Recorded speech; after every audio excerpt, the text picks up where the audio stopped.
سلام دوستان عزیزم، امیدوارم که هر جا هستین حالتون خوب و خوش باشه. امروز من دارم آش دوغ درست میکنم. اگه که شما هم دوست دارین با من همراه باشین. بریم ببینیم که چه موادی لازم داریم. خب همونطور که میبینیم من این موادش رو اینجا آماده کردم. موادی که لازم داریم یه مقدار پیازه، یعنی یه دونه پیاز درشت که من کاملا ریز خورد کردم، چند تا حب سیر که با سیر کنمندهشون کردم. نخود لازم داریم. نخودای من پخته است، یعنی نخودمو پختم. شما نخودتون رو میتونین که شب قبل خیس بدین، چند بار آبش رو عوض کنین که مقدار نفخش رو بگیرین، بعد بپزین و استفاده کنین.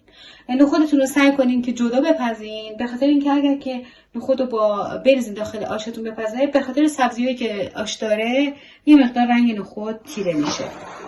ماست لازم داریم که من یکم ماستم استفاده میکنم.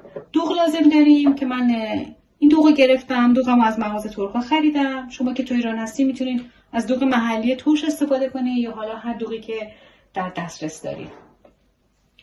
بعد یه دونه تخم مرغ لازم داریم، یکم آرد لازم داریم. اینم سبزیایی که استفاده میشه براش.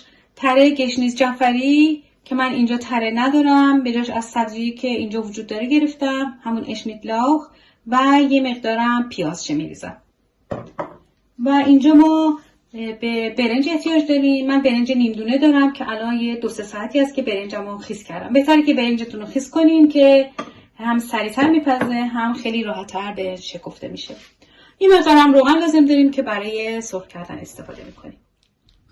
من یه دونه قابلمه میذارم روی گاز، یه مقدار گرم بشه و پیازا رو میخوام یه تفتی بدم. یکم روغن میریزم داخل قابلمه.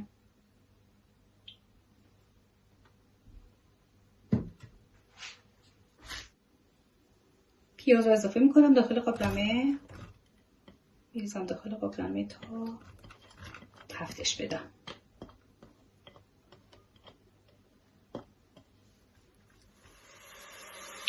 تا پیازا تفت بخورن من سبزی ها رو میریزم داخل یه قابلمه دیگه تا یه مقدار بپزن.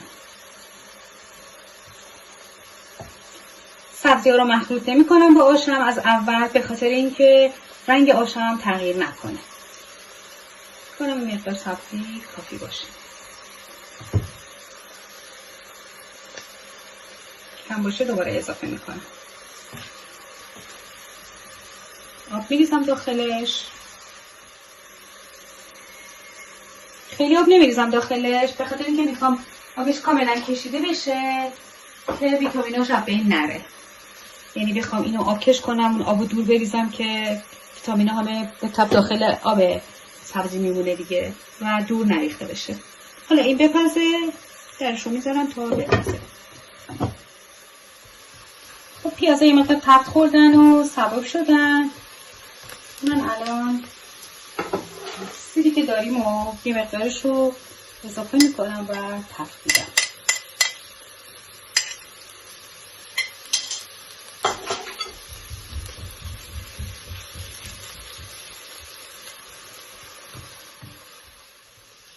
پیازا تفت خوردن دیگه کافیه. من برنجمون رو بهش اضافه میکنم.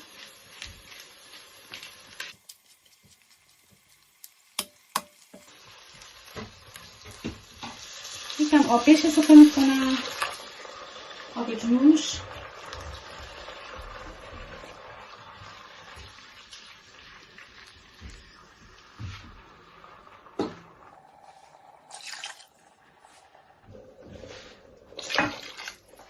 سه تا لیوان آب جوش من بهش اضافه کردم. حالا میذارم برنجمونم یه مقدار بپزه.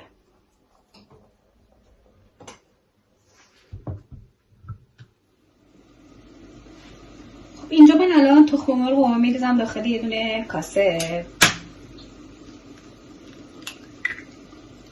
میشکنم داخل یه کاسه.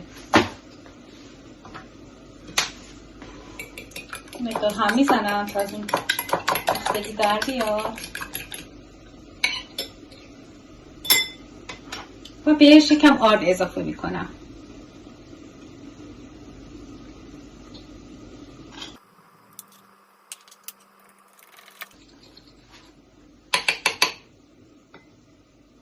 خوب مخلوطش میکنم تا آردمون کاملا داخل تخم باز بشه و با هم دیگه یک دست بشن. حالا بهش یه مقدار ماست اضافه میکنم.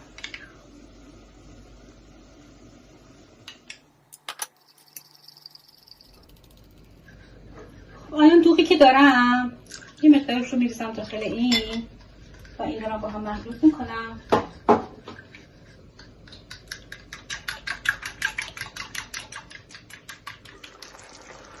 خب برنجمونم پخت.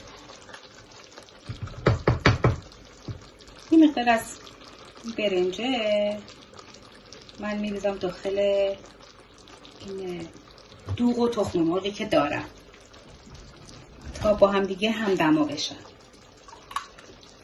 تخم مرغ هم برای این اضافه کردم به خاطر اینکه وقتی دوغو میریزم دوغمون نباره.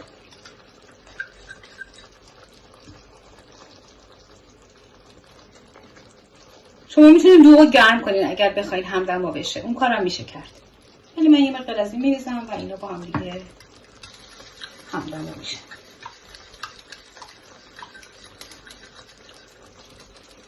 حالا این رو اضافه میکنم به قابلمه.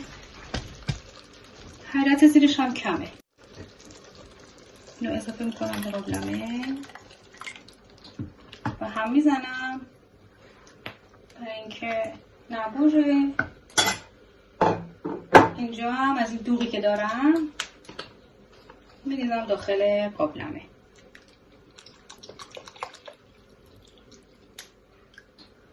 اینو همینطور بعد آروم آروم هم بزنین تا جوش بیاد. سبزیامونو آبش کشیده شده، سمی کم فقط مونده، اینا کشیده بشه دیگه بعدش میذارم. تا الان من بقیه سیری که داشتیم همینجا اضافه میکنم به سبزیامون.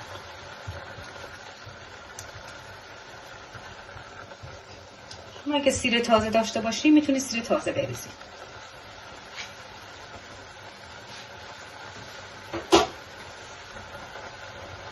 این آبش هم کشیده بشه دیگه من برش میدارم. آب سبزی ها کشیده شد دیگه برش میدارم. اینجا هم دیگه این دوغمون و برنجمون و اینا همه با هم دیگه جوش اومده. من سبزی ها رو اضافه میکنم دیگه الان.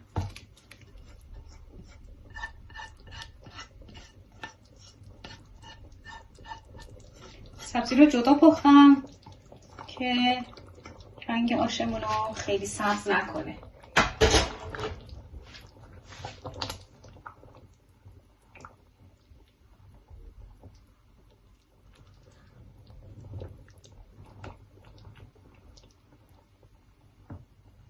الان من نخودارم اضافه میکنم.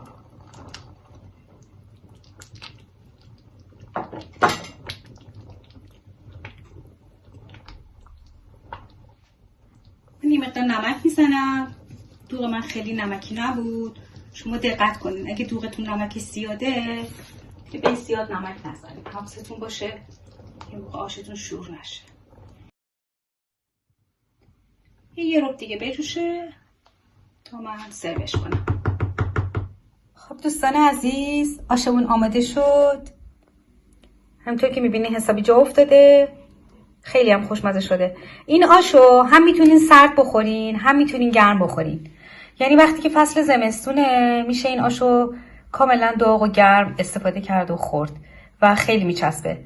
اما وقتی که هوا گرمه میتونین آشو سرد بخورین که بازم خیلی خوشمزه است در این صورتم.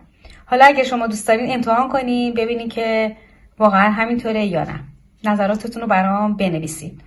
مرسی که منو همراهی میکنی. اگه دوست داشتین این ویدیو رو لطفاً کانال منو سابسکرایب کنید، لایک کنید، زنگولش هم فعال کنید که من هر ویدیویی میذارم ازش مطلع بشین. ازتون خیلی ممنون میشم. به خدای بزرگ میسپارمتون. خدا یار و نگهدار همگیتون.